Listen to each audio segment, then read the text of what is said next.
చందమామ కథలు సాటి వారి ఎదలు దాచు నీడలు. అందరికీ నమస్కారం. మనం ఇవాళ ఇంకొక కొత్త కథ తెలుసుకోవడానికి వచ్చేసాం. ఇవాల్టి కథ పేరు అసలైన రత్నం. సిద్దిపురం నుండి నాగరాజు, కృష్ణయ్య కలిసి తీర్థయాత్రలకు బయలుదేరి వెళ్లారు. వారు గుర్రాల మీద ప్రయాణం చేస్తూ కాశీ వెళ్ళి విశ్వేశ్వరుని దర్శించి, ప్రయాగ వెళ్ళి త్రివేణి సంగమంలో స్నానం చేసి పీపాలతో గంగాజలం తీసుకుని తిరుగు ప్రయాణమయ్యారు. దారిలో ఒకచోట ఒక చెట్టు కింద వారికి ఒక ముసలితాత, అతని భార్య కనిపించారు. ఆమె వాళ్లను ఆపి, బాబూ, నా భర్తకు కొంచెం గంగాజలం ఉంటే ఇప్పిస్తారా అని అడిగింది. మేమే ఎక్కడి నుంచో మోసుకు వస్తున్నాం, ఇంటికి పోవాలి, ఇది మీకు ఇచ్చేస్తే మళ్ళీ మాకు ఎలా వస్తుంది అన్నాడు నాగరాజు. కానీ కృష్ణయ్య తన పీపాను ఆమెకి ఇస్తూ, అమ్మా, దీన్ని మీ దగ్గర ఉంచుకోండి, ఇందులో ఉన్నది పవిత్ర గంగాజలం అన్నాడు. ఆమె ఆ పీపాను తీసుకుని ముసలివాడికి అందించింది. ఆయన ఆ గంగాజలాన్ని కొంచెం లోటాలో పోసుకుని తాగి శక్తి వచ్చినట్టు వెంటనే లేచి నిలబడి గుర్రం మీద ఉన్న కృష్ణయ్యను సమీపించి నమస్కారం చేసి, అయ్యా, మీకు స్వాగతం. ఈ దినం మీరు మా ఇంటికి అతిథులుగా రావాలి. నా పేరు విశాలగుప్తుడు. మా ఇంటి వద్ద మీకు అన్ని విషయాలు చెబుతాను అని నాగరాజు కేసి చూసి, మీరు కూడా రండి అన్నాడు. ఆశ్చర్యపోతూ కృష్ణయ్య, నాగరాజు విశాలగుప్తుడి ఇంటికి వెళ్ళి ఒక అందమైన భవనాన్ని చేరుకున్నారు. అక్కడ విశాలగుప్తుడి సేవకులు చాలామంది ఉన్నారు. విశాలగుప్తుడి భార్యగా నటించిన మనిషి ఒక పరిచారిక అన్న సంగతి అక్కడ స్పష్టమైనది. ఆ రాత్రి భోజనాలయ్యాక విశాలగుప్తుడు కృష్ణయ్యతో ఇలా అన్నాడు. నా తండ్రి ధనగుప్తుడు వర్తకం చేసి అంతులేని ధనాన్ని, రత్నాలను సంపాదించాడు. ఆయన చనిపోయే ముందు ప్రతి చైత్ర పూర్ణమి నాడు ఒక సజ్జనుడికి ఒక రత్నం ఇయ్యమని కోరాడు. నేను ఏటా ఏదో ఒక వేషం వేసుకుని ఆ రోజు ఒక సజ్జనుడి కోసం వెతుకుతూ ఉంటాను. ఈ ఏడు నాకు మీరు తటస్థపడ్డారు. రేపు మీరు బయలుదేరేటప్పుడు మీకు ఒక రత్నాన్ని ఇస్తాను. దాన్ని స్వీకరించి నన్ను ధన్యుణ్ణి చెయ్యాలి. అనుకోని ఈ అదృష్టానికి కృష్ణయ్య ఆశ్చర్యపోగా, కృష్ణయ్య అదృష్టాన్ని చూసి నాగరాజు ఈర్ష్యపడ్డాడు. మరునాడు బయలుదేరే ముందు విశాలగుప్తుడు ఒక రత్నం కృష్ణయ్యకు తెచ్చిచ్చి, మీరు సిద్దిపురం వెళ్తున్నారు కదా, దారిలో నాగపురంలో ఫక్రాజ్ అనే రత్నవర్తకుడున్నాడు.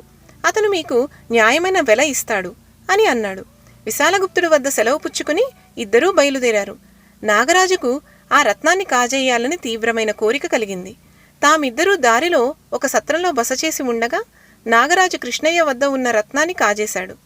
రత్నం పోయిందని కృష్ణయ్య తెలుసుకుని తనతో చెప్పినప్పుడు నాగరాజు చాలా ఆశ్చర్యాన్ని కనబరిచి, అది దొరికిందాకా ఈ ఊరు వదలరాదన్నాడు.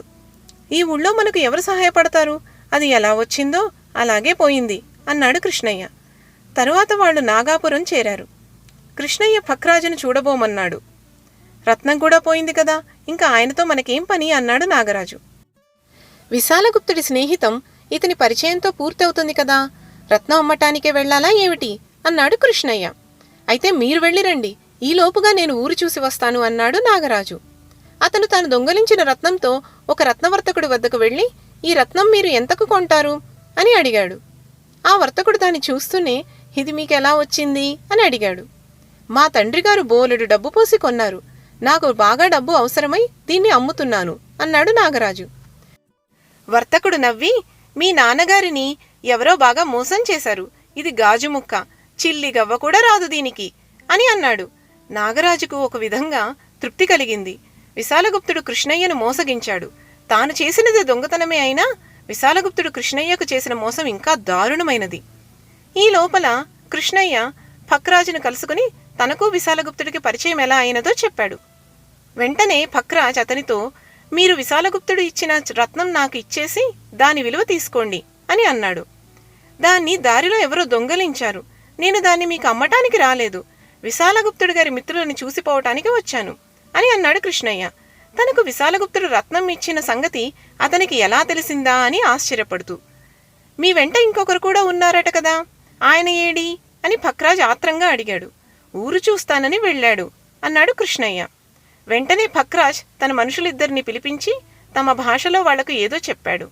వాళ్లు వెంటనే బయలుదేరి వెళ్లి కొద్దిసేపట్లో నాగరాజును వెంటపెట్టుకు వచ్చారు. ఫక్రాజ్ తన మనుషుల చేత నాగరాజును సోదా చేయించాడు. అతని వద్ద రత్నం దొరికింది. మీరు పోగొట్టుకున్న రత్నం ఇదేనా?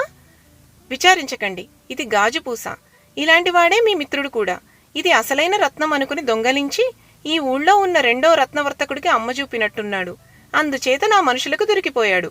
మీకు విశాలగుప్తుడు ఇస్తానన్న అసలు రత్నం నా వద్దకు ముందే చేరింది. దాని మూల్యం ఇప్పుడు నేను మీకు ఇవ్వను, మీ ఊరికి పంపుతాను. కానీ మీ మిత్రుని న్యాయస్థానానికి పంపటం నా విధి అన్నాడు భక్రాజ్ కృష్ణయ్యతో. అందుకు నేను ఒప్పుకోను. దారి పొడుగునా నాతో కష్టసుఖాల్ని పంచుకున్నాడు. పైగా అతను కాజేసింది గాజు పూస అని మీరే అన్నారు కదా. నా రత్నంలో అతనికి సగం ఇవ్వబోతున్నాను. నా మీద దయ ఉంచి నా మిత్రుడి మీద దొంగతనం నేరం మోపకండి అని కృష్ణయ్య భక్రాజును వేడుకున్నాడు. సిద్ధిపురం చేరగానే కృష్ణయ్యకు రత్నం విలువ ముట్టింది. అందులో సగం నాగరాజుకు ఇవ్వబోతే, నేను చేసిన దుర్మార్గానికి నన్ను ఖైదు నుంచి కాపాడావు, అదే చాలు, నాకు బుద్ధి వచ్చింది అన్నాడు నాగరాజు కృష్ణయ్యతో. నచ్చిందా ఈ కథ? తిరిగి ఇంకొక కథతో మళ్ళీ కలుసుకుందాము. మా కథలు మీకు బాగున్నాయనిపిస్తే లైక్, షేర్ అండ్ కమెంట్ చేయండి. అలాగే మా ఛానల్కి సబ్స్క్రైబ్ చేయండి. ధన్యవాదాలు.